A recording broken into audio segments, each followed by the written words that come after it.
In the year 1517, under the cover of darkness and without the sound of a single sword drawn, the sacred region of Hejaz, home to the holy cities of Mecca and Medina, passed quietly from one empire to another.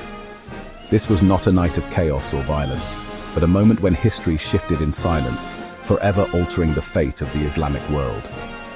There were no battles or sieges at the city gates. Instead, the Ottoman Empire absorbed this revered land through a calculated act of political submission. The local rulers, recognizing the tides of power, chose diplomacy over resistance, surrendering their authority in exchange for security and continued religious stewardship. The fate of Hejaz was not sealed on Arabian soil, but on distant Egyptian battlefields. There, the mighty Mamluk Sultanate, long the protectors of the holy cities, fell to the advancing Ottomans. With the collapse of Mamluk power, the guardianship of Mecca and Medina was left vulnerable, and the Ottomans seized the opportunity to extend their reach. Overnight, the people of Hejaz found their allegiance shifting from the distant sultans of Cairo to Sultan Selim I, who now ruled from the grand city of Constantinople. This transfer of loyalty was more than a political change. It was a spiritual and cultural turning point, marking the beginning of a new era for the Islamic world. With this transition, the Ottomans claimed the prestigious title of custodian of the two holy mosques.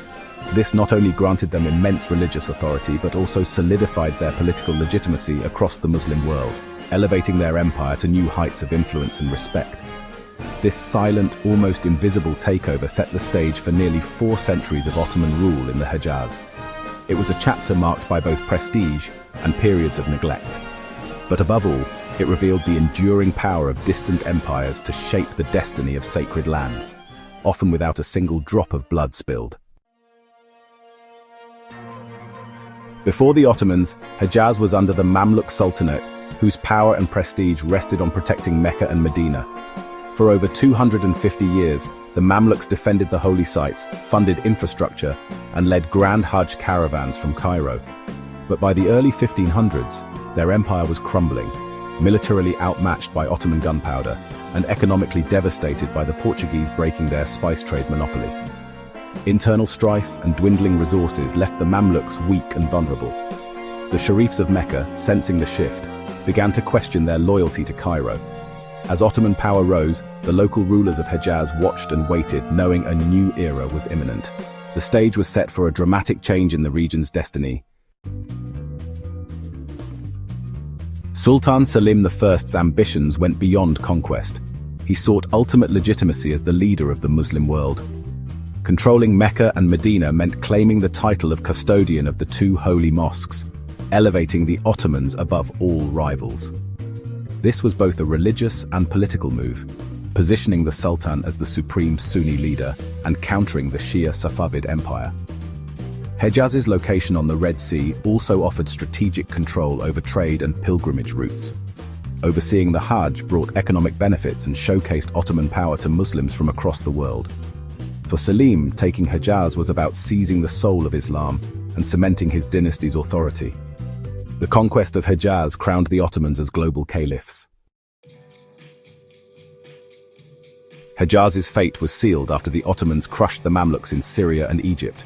With Cairo fallen, Sharif Barakat of Mecca faced a stark choice: resist and risk destruction, or submit and survive. He chose diplomacy, sending his son to Cairo with the keys to Mecca and the Kaaba, a powerful symbol of allegiance. Sultan Selim received the delegation with honor, confirming the Sharifs as local rulers under Ottoman suzerainty. In a single night, the political map of Arabia changed without a fight. The Ottoman flag rose over the holy cities, and Selim secured his coveted title. For Hejaz, the transition was swift but profound, ushering in a new era. The region's destiny was now tied to a distant empire. With Mecca and Medina under their control, the Ottoman sultans claimed supreme religious authority, positioning themselves as the protectors of Islam's holiest sites and the guardians of the faith. This status elevated the sultans in the eyes of Muslims across the world, reinforcing their legitimacy as caliphs and spiritual leaders. Yet despite this immense responsibility, no Ottoman sultan ever set foot in the holy cities.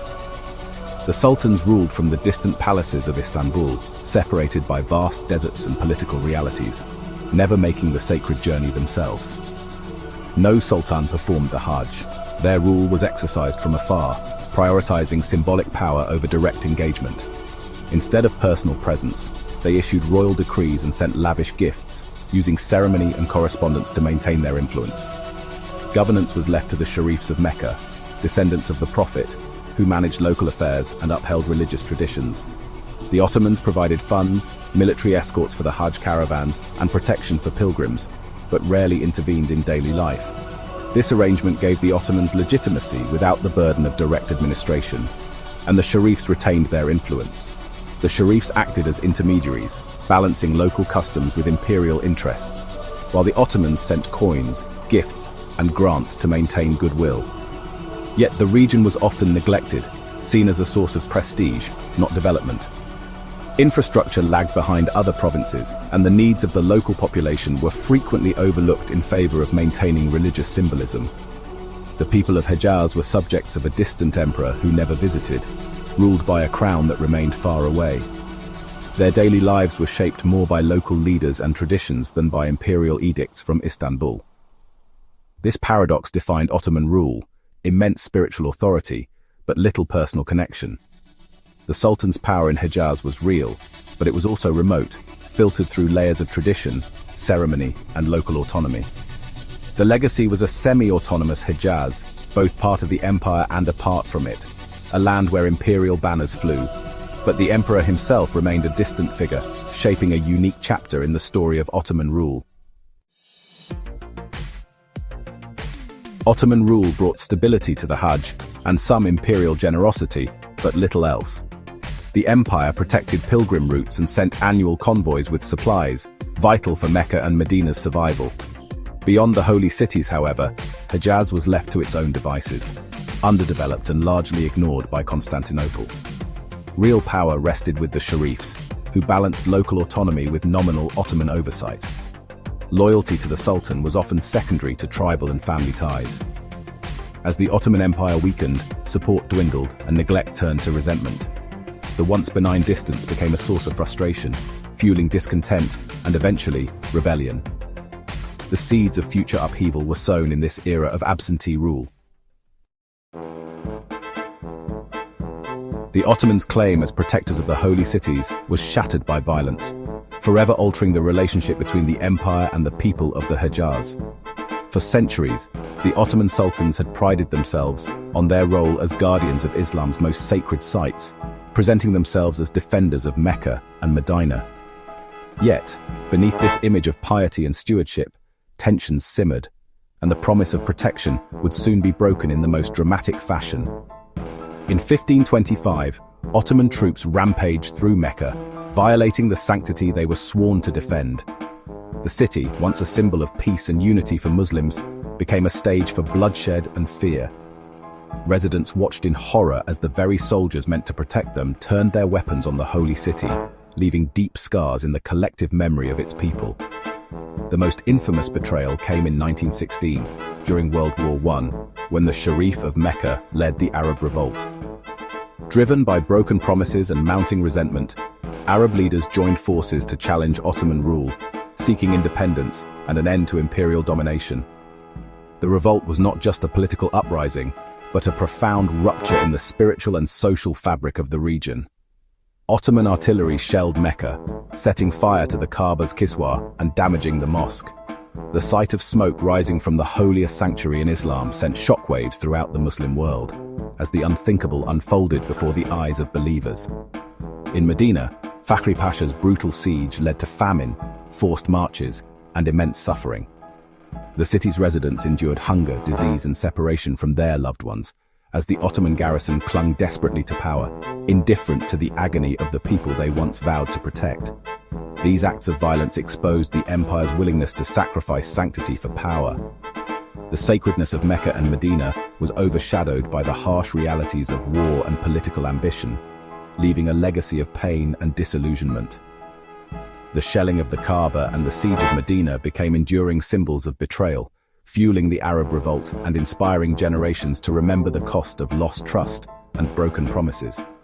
Ottoman rule in Hejaz ended in blood and bitterness, overshadowing centuries of custodianship. the departure of Ottoman forces marked not just a political shift, but the end of an era defined by both devotion and devastation. The legacy of these betrayals lingers in regional memory, shaping how the people of Hejaz remember their past and the meaning of true guardianship over the holy cities. The end of Ottoman rule didn't halt dramatic change in Hejaz. In the 20th and 21st centuries, rapid modernization erased much of the region's architectural and cultural heritage. In Mecca, historic neighborhoods and Ottoman-era sites were demolished for massive developments like the Abraj al-Bayt Tower. Jeddah's old town, Al-Balad, faces neglect as modern sprawl overtakes its unique coral stone houses. These changes offer comfort for pilgrims but erase centuries of local identity. Many Hejazis feel alienated from their past, sparking a movement among artists and activists to document and protest the loss. Public art and social media now serve as tools to preserve memory and question relentless development.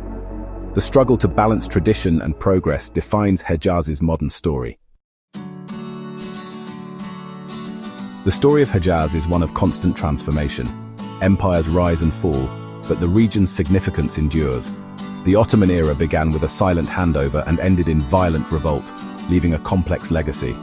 Remnants of Ottoman influence remain, from architecture to the Hejaz Railway, shaping modern identity. Today, Hejaz stands at the crossroads of faith, power, and modernization, its past echoing in every debate over heritage and progress. The tension between sacred tradition and commercial development is the region's central drama. Understanding Hejaz is key to understanding the heart of the Middle East. Its story is still unfolding, layer by layer, chapter by chapter.